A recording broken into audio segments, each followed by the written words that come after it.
filled with the power of the Spirit, returned to Galilee, and a report about him spread through all the surrounding country. He began to teach in their synagogues and was praised by everyone. When he came to Nazareth, where he had been brought up, he went to the synagogue on the Sabbath day, as was his custom. He stood up to read, and the scroll of the prophet Isaiah was handed to him.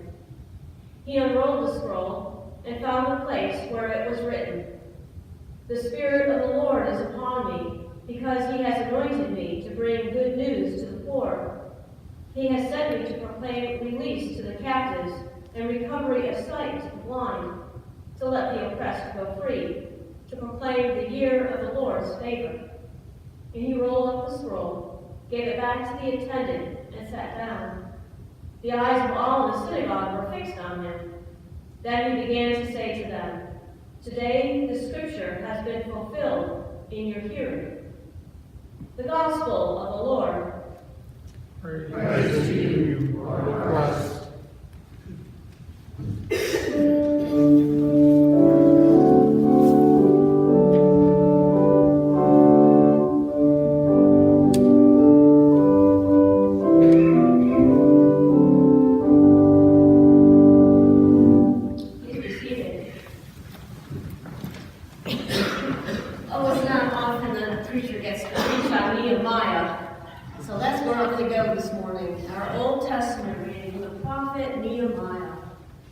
And so Ezra and Nehemiah, they're good friends. And so their prophet books are right next to each other. And Ezra writes, he is witnessing the building of the temple after the first destruction. And so he's in there from the ground up. And so the structure is there, and then Nehemiah comes in and he starts writing about the final touches on building the temple. And so he talks this morning about bringing all the people together in the structure and praising together and hearing scripture together. And what do the people say? What do the people say? Amen! Try it?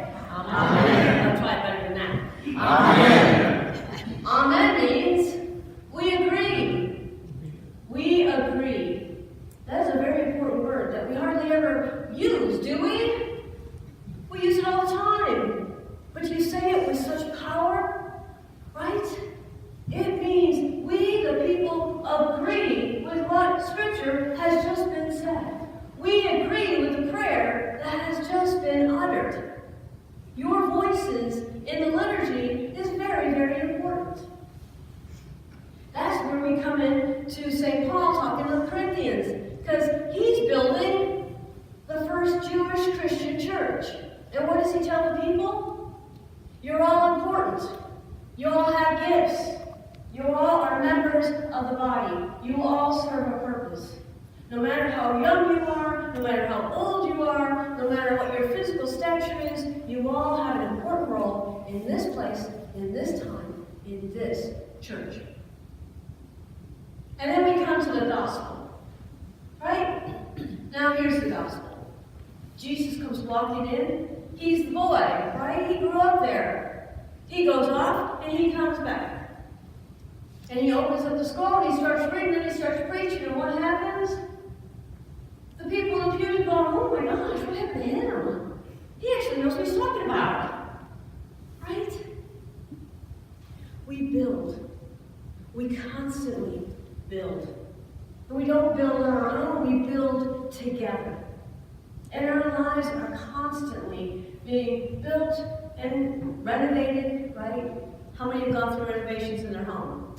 Yes? Somewhat painful? Yes. Ever renovate a bathroom or a kitchen? Right?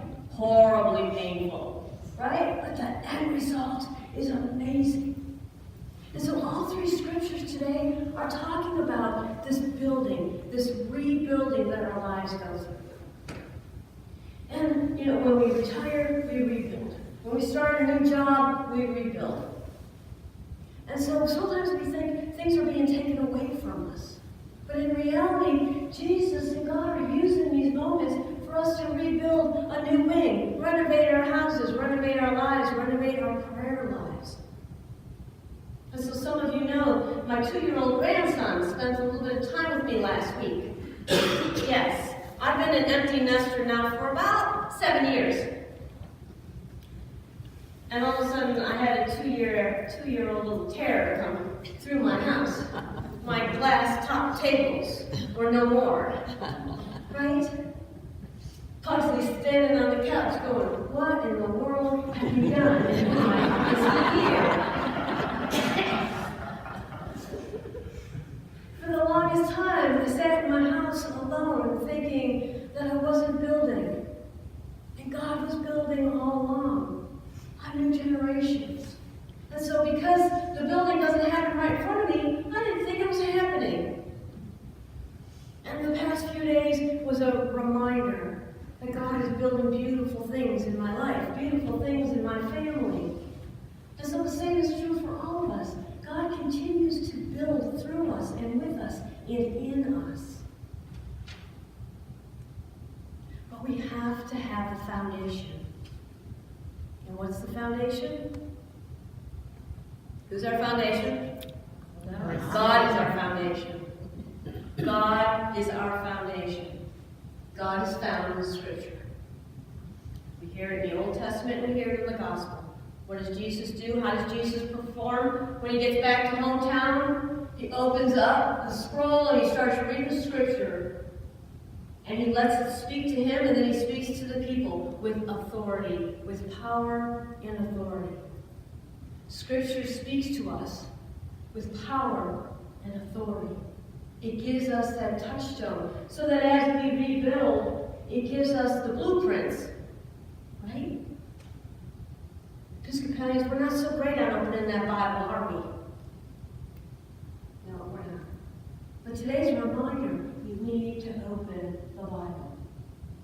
And the prayer book is a wonderful thing, because there's all kinds of pieces of Scripture in there. Anybody that's been doing the devotions with me in the morning, all kinds of Scripture in that prayer book. So open your prayer books and just read the Psalms if you want to. Each morning, pick a psalm and just read a couple verses. It's all it takes. It helps us with the ground plan. It helps us to know and help us to understand what God is trying to build in our lives and in each other's lives. God is the architect, and we are the laborers. Amen.